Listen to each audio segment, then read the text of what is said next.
So, Father's Day. And it's an early 20th century invention in order to balance Mother's Day. That's why we have Father's Day. And really, what it is an opportunity to honor fatherhood and the role that it plays in family and society. And I always want to give a bit of a rider because, like with Mother's Day, it's important to say that Father's Day, can be a source of pain for many people. There are those who've not been able to have children and become fathers. For those whose fathers have died, who were absent or even were abusive. So all that's always going on in these Mother's Days and Father's Days. I'm a father. However, interestingly enough, I never experienced having one. My father died when I was 2, and I have no memory of him. So I never actually knew what it was to have a father. However, that lack of having a father, I think it's had a huge impact on my life. And that itself shows in, the effect that fathers do have on people's lives. I mean, for me, in some way, I felt, not having a father, I felt rudderless. I remember when I was unsure as to what to do next, and you wanting that fatherly guidance, my mother always said, "Dear, you can do whatever you want to do. That's the important thing. Just do what you want to." Never really seemed to help very much. I wanted that guidance and missed it. It's interesting, when you look at those people who've not had fathers, the impact it's had. Barack Obama never had a present father. Steve Jobs, Jack Nicholson, Marilyn Monroe, Jeff Bezos, Angelina Jolie. They didn't have present fathers. And it does have an effect. And in this case, a drive that Jung would call it the search for the father. On a negative side, fatherless children are at a dramatic and greater risk of drug and alcohol abuse, mental illness, suicide, poor educational performance, teen pregnancy, and criminality. Maybe a different sort of search for self-esteem. So what does it mean, the fatherly side of thing? Heather mentioned it's quite a bone of contention that God is described as a father. I think it's erroneous that it's a bone of contention. As I said on Mother's Day, there's no reason why that divine spirit should be he, she, or really even it. The idea of divinity really seems to me to be beyond gender. However, Jesus did say, Abba, Father, and religion is pretty unanimous in declaring the masculinity of God. Muslims, Jews, Christians, Hindus, and Buddhists all seem to focus on the male. Now, there's an obvious negative of this, that the whole patriarchy that's grown up, the affirmation of the supremacy of the male, reflected in customs like primogeniture. The male line is the one that inherits. Up to recently in England, only male heirs inherited estates, including the monarchy. And I think there's a lot to be said for the idea, of a male conspiracy to give men the upper hand. However, there's also, and I think, I want to go into the idea of fatherly care that comes into the idea of God being male. In Psalms, it says, a father to the fatherless, a defender of widows is God in his holy dwelling. And Jesus said, which of you, if your son asks for bread, would give him a stone? Or if they ask for fish, do you give him a snake? And there's the idea, I think, of care and order that goes with fatherliness. And I think also it goes for creation and for care of the universe, the cosmos. Literally, cosmos means order, the order of the world. And if I was going to put my finger on one thing related to fathers, it would be really that fathers can give a caring order to life, one that embodies physical strength as opposed to the more fecund, weaved strength that comes from the feminine. I think with men there's an energy, an adaptability, a freedom that comes with that energy of the father. A bit like, with the idea, a game of football, you've got to have rules. And the father can give the context in love for those rules to be present. In the positive, the father can bring order out of chaos. Peter was the rock on which Jesus built the church. The word Peter comes from the Greek word Petros, which means stone. Fathers can be the rocks that families are built on, and sometimes not. It may not be the male that brings order and stability. In many cases, it's the woman that has to end up doing the father's role. So on Mother's Day, we often give flowers and chocolates, but what can we give on Father's Day?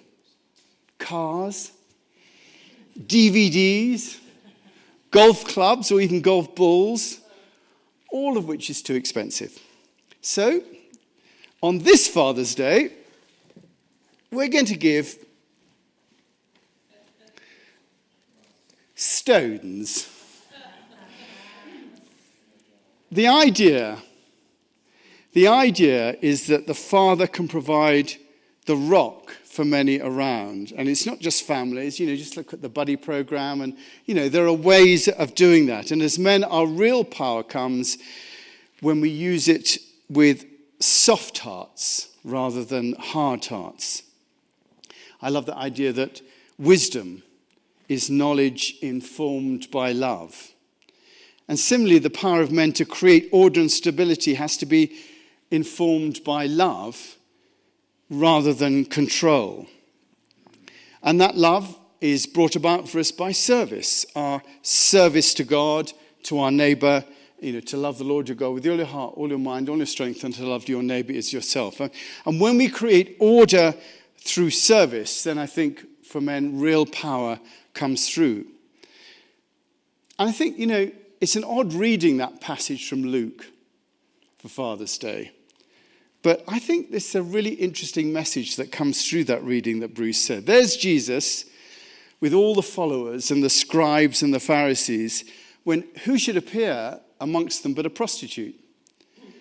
And she was probably beautiful and voluptuous, and she carried with her this amazing perfume. And you can imagine the men in the room would have gone completely mad. Their senses would have been completely thrown into chaos by what was before them. And then, she's there and they're all completely aware of her. And then she begins to cry and begins to wet Jesus' feet with her tears. And then begins to pour perfume. The perfume must have gone absolutely everywhere. And then to wipe his feet with her hair. I mean, what an incredible thing. The guys must have been, amazed by. Can you think of anything more sensuous? And the male Pharisees are all at this time full of confusion and what we used to call unhelpful emotions. Their bodies screaming, to get this woman out of here. Law. You could feel them wanting just to impose that order on that woman. But Jesus is unaffected by the threat that they feel. He only sees her pain and everything that the woman is giving. He says, do you see this woman?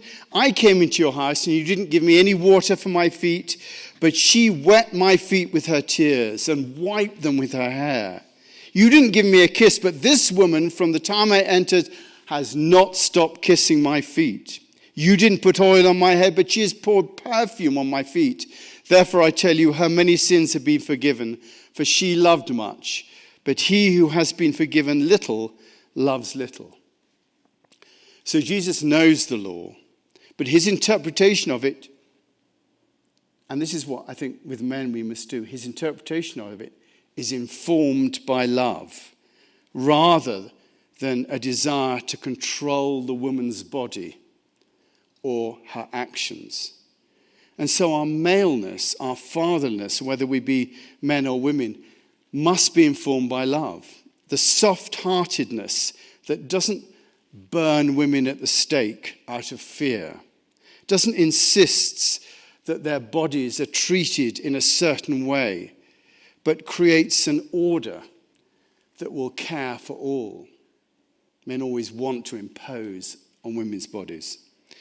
An order that sees the roles that both men and women play and that empowers for the good of all. So as fathers, we do have a role in creating law and order, of that being the rock upon which families are built. However, we need to realize that it must be balanced by service, the service that we do. And that idea of care and order going together out of love and order is at the heart of Jesus' vision in the New Testament. Our role is to be that care and that order together, not abusing, but nurturing. In reality, providing the environment for children to grow in love and self-esteem. And each of us will have different ways of doing that. We will all have qualities as men that we will have been given to emphasize. You know, Heather mentioned some of those qualities, but being open-minded, available, strong, loving, fair, giving, providing, teaching, encouraging, accepting. Maybe the men here can think of a quality that they would like to embody. Because like women and mothers, fathers can embody that quality. We have a role to play alongside that of women. We complement each other, both mother and father. So we're going to do something now. So I just want to see all the embarrassments that's here when we're about to do something, because I'm going to ask you to do something. First of all, I've given you a little service sheet, and there's a little order of everything that's happening.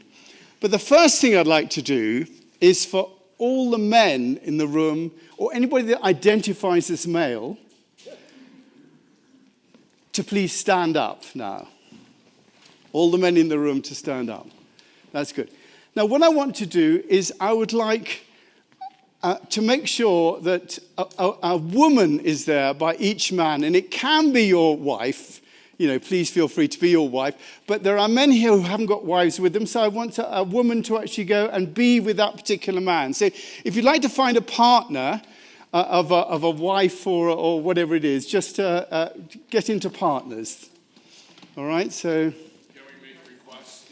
Yeah, sorry? I want to request Michelle. You can request anybody you like. Yes, there we are. So is everybody, if you just, everybody got the rest of you can now look, we haven't got, Bill needs someone, Lex has got Nicole, so there we are. You've got someone here. Bill, have you got, now we need someone, yes. Julia, would you be willing to come over here and be with Terry? There we are. Terry, you need someone there. And who's not? Bill, and another Bill here. Could you come and be with Bill here? Right, as each man got, I know the other women will have to watch and whatever it is. So, okay, they're your partners, right? And I've got Heather over here. This is one I prepared earlier. So what we're going to do, I've given this, is I'm going to ask you in a moment, the women are going to come out and you're going to get a stone and a pen, okay? That's what's going to happen. And then what we're going to do is we're going to do this little liturgy, and everyone that's sitting that isn't sort of partnered up can do this as well. I will then say divine spirit, blah, blah, blah, and you will say the bits in heavy type for those who've shown kindness. And we go through this liturgy, and then at some point it says, we touch with this stone the brow of every man. And then what happens is the woman will touch with the stone the brow of the man. We touch with this stone the forehead of our ancestral fathers who sacrificed their very lives.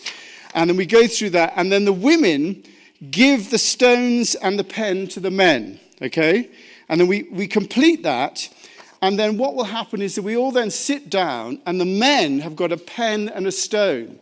And while we have Steve playing some music, you will then write on your stone the quality that you would particularly like to embody, All right? And when you've written that quality, so Bruce might write, he wants to have the quality of heartfulness. A bit long to write on the stone, but he might do it. So you'll write that, and when you've written your quality, you will then come up and you will put the stone on the altar. And at the end of the service, everybody can go and have a look at the stones and what the qualities are, and you can then take your stone home with you and put it on your desk or wherever you put it, just to remind yourself of that quality. So does everybody, any questions? Yes? Who takes the stone home? You take the stone home, yes. You will be taking the stone home to remind yourself of that quality that you're going to do. So women, if you'd like to first of all come out and take a stone for your man and also a pen. So a stone and a pen. No, you're not playing yet. No, you're going to play in a moment. Okay. Yeah. A stone and a pen. I think there are enough stones. There we are. Where do you get all those nice stones? I'll tell you afterwards. I mean, I got my wellies on down by the creek just over there, picked them all out, gave them a wash and a polish, and So they're river stones. yeah, they are river stones, yes. But I got them on Amazon actually. Okay.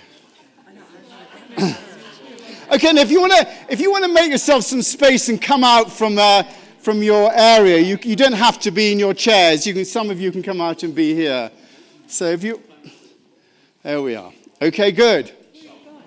Everyone got their stones. Now, women there are.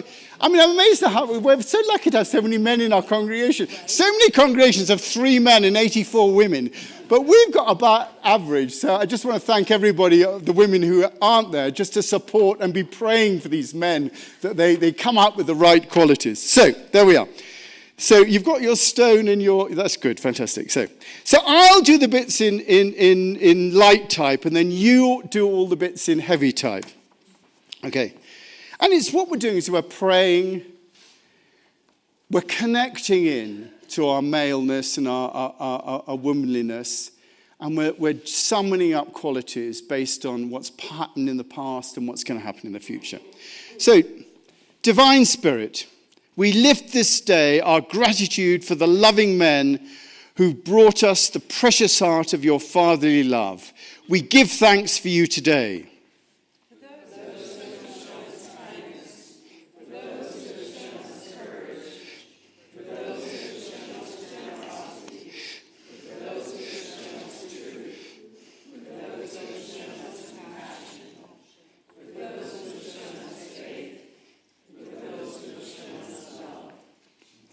Blessed be the name of all sons and brothers and fathers who reveal a glimpse of your loving presence on earth. Great Spirit, you inspire your people in the ways of kindness that lift our world from its disgrace.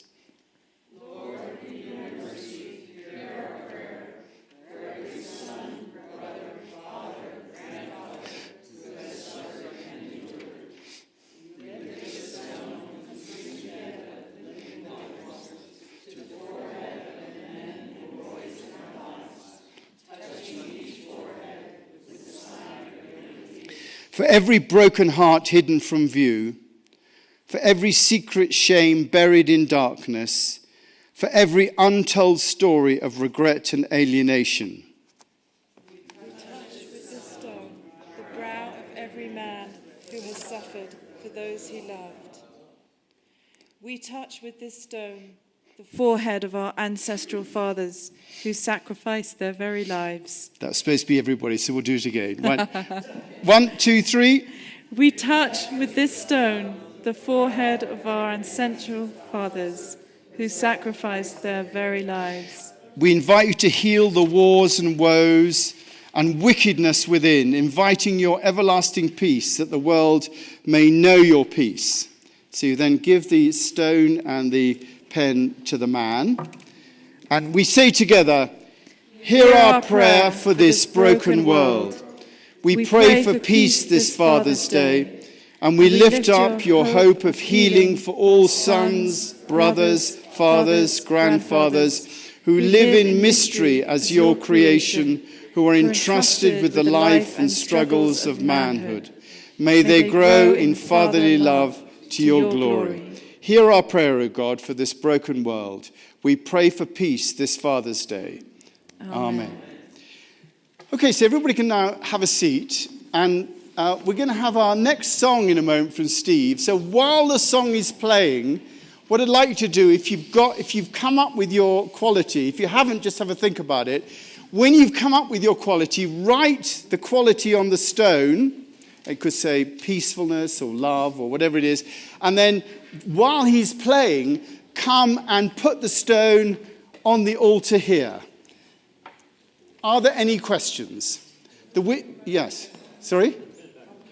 And you could thank you very much for our chairman of our board completely saying we should put the pens back as well, because then we will not have to buy more pens. Very good on a financial basis. That's excellent. But very, very service-orientated and yet orderliness, displaying fatherliness. Okay, so we'll do that now, if you'd like to do that.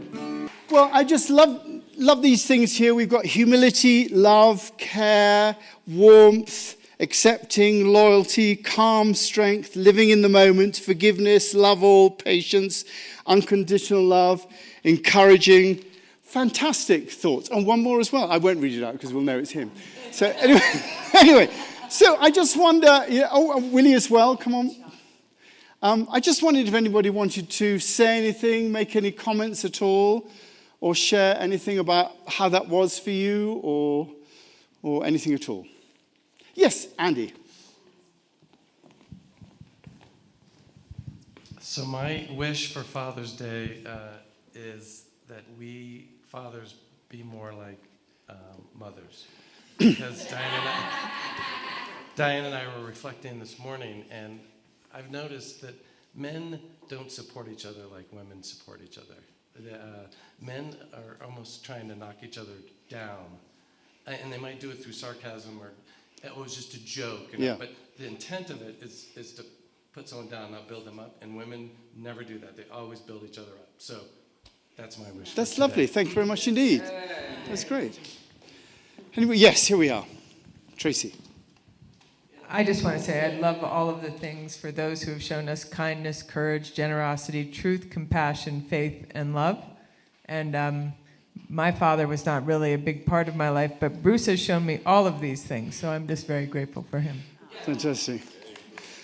I do think it's important to say, that not all of us experience that, but with fathers. And just to pass this on to the next generation is so important. To affirm what you've just said is incredibly important, because I always think we have an opportunity to break the generations, each of us.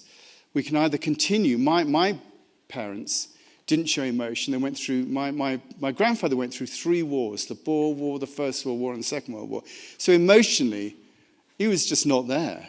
And so my parents, emotionally, were not there, really. And I had the opportunity of either not being there myself or taking something different on. Luckily, marrying Heather, I have had to relook at my willingness to engage with my emotions and things like that. And I think it's really important that we break the generational things that are there between us. And the pain that we have from the previous generation is the opportunity we have to break it for the next generation. I think thank you for mentioning that.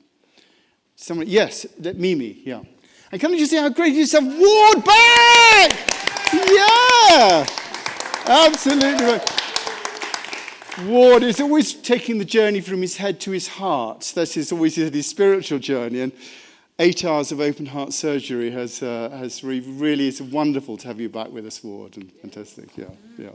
Mimi. Well, just one thing I'd like to say about my dad, and he certainly did have his sufferings, and he was a wonderful dad.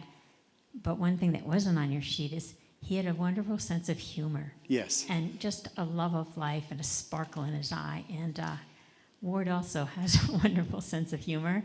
I know sometimes I roll my eyeballs, but I think being lighthearted, and that's really important too. And I think that's a quality that I really loved about my dad, and I love about Ward. Thank you. That's really lovely. Sense of humor. Yeah. Anybody else? Yes.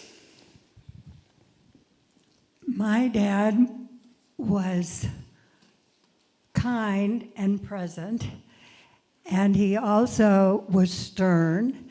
And when he looked at me and was stern, he would drop me to my knees. Thank you. Anyone else?